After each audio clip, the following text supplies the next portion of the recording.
Hey, good Saturday morning. I am up early this morning. It is the first day of trout fishing season in North Carolina.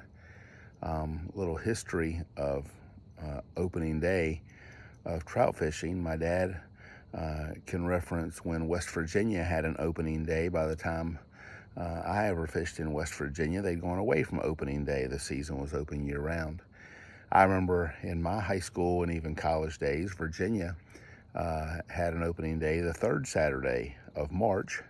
And so I participated in several Virginia opening days, but Virginia went away from an opening day. North Carolina still has opening day. It's not always Easter weekend, but it is always the first Saturday of April. And so it just happens to fall Easter weekend this year. My brother and I talked yesterday, and we're going to fish for a couple of hours this morning. So the big dilemma today is the low is 63, the high is 79. Do I want to wear chest waders and risk being way too hot, or do I want to fish without any waders and risk being way too cold? I'm sure that water temperature is in the 50s, so I'll let you know this evening whether I got too hot or too cold. Our Bible reading today is three chapters. We hardly ever do that, but we're reading two chapters every Saturday to get us where we can finish up our reading schedule on one chapter a day. So reading two chapters on Saturday every week for over a year. And then I worked in Matthew 26, 27, and 28 for Friday, Saturday, Sunday this weekend. So plenty of extra Bible reading, but a lot of folks have some time off from work. So I hope you can fit the extra Bible reading in. You read Matthew 26 yesterday, and that was a long one. But in Exodus 15, 16, and Matthew 27, which is our reading for today, Matthew 27, I commented yesterday, is really just the suffering of Christ, his trial before Pilate, the beating, the hanging on the cross, and the exchange there. It concludes with Jesus laid in Joseph's tomb and Pilate ordering the guard to be set. Over in Exodus 15 and 16, Exodus 15 are two songs of rescue and deliverance. The Israelites are singing because God has delivered them. Singing is an act of redeemed people.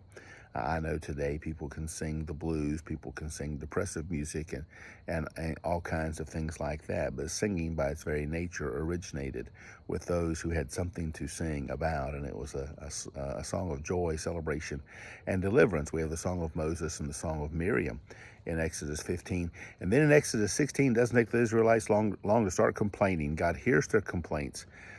He takes pity on Aaron and Moses, who are the object of the complaints. The Israelites who had cried out in Exodus chapter 2 because of the bondage cried out in Exodus 16 and said, "Oh, that we were back in Egypt where we had pots of meat and bread to the full." And so God begins giving them manna in Exodus 16, and he also sends a covey of quail through the camp to feed them meat on that particular occasion. Listen to a podcast by Dr. Herschel York, and Dr. York will be with us at New Friendship Baptist Church in January, celebrating our bicentennial. So looking very much forward to that. That's January the 31st. But Dr. York does a podcast called Pastor Well, and in it, in a video that I saw this week, he was he was simply saying that if you're a pastor and you do what is right, and it ends up costing you your place of employment, and that can happen, he said if you've done right, he said God is obligated to care for you if you've done right. Well, how much more was God obligated? And that's a true statement, by the way. But how much more was God obligated to care for the Israelites as he led them out of Egypt, 2 million strong, into the wilderness, and God wasn't going to let them starve. He wasn't going to, he was testing them for the difficult days ahead, but he wasn't punishing them. He wasn't out to harm them. And God was certainly able to meet their needs. And you know, we can become very frustrated with the Israelites, and sometimes I am, because they had seen the miraculous 10 plagues of deliverance. They had seen God put a wall of smoke between them and the pursuing Egyptian army. They'd seen God part the Red Sea, and they crossed over on dry ground, and now they were seeing fresh manna on the morning 6 days a week for 40 years, and yet they still found opportunity to complain. We need to be careful and watch out for our complaining, critical spirit. Well, hey, I'm going to try to catch a fish or two, and I hope you have a great Saturday for the Lord's glory. It's a big weekend to make sure the yard is beautiful. It's a big weekend to make sure the cars are clean. I may get to some of that when I get home today. But I hope you'll have a great day, great weekend for the Lord's glory. Take care and God bless.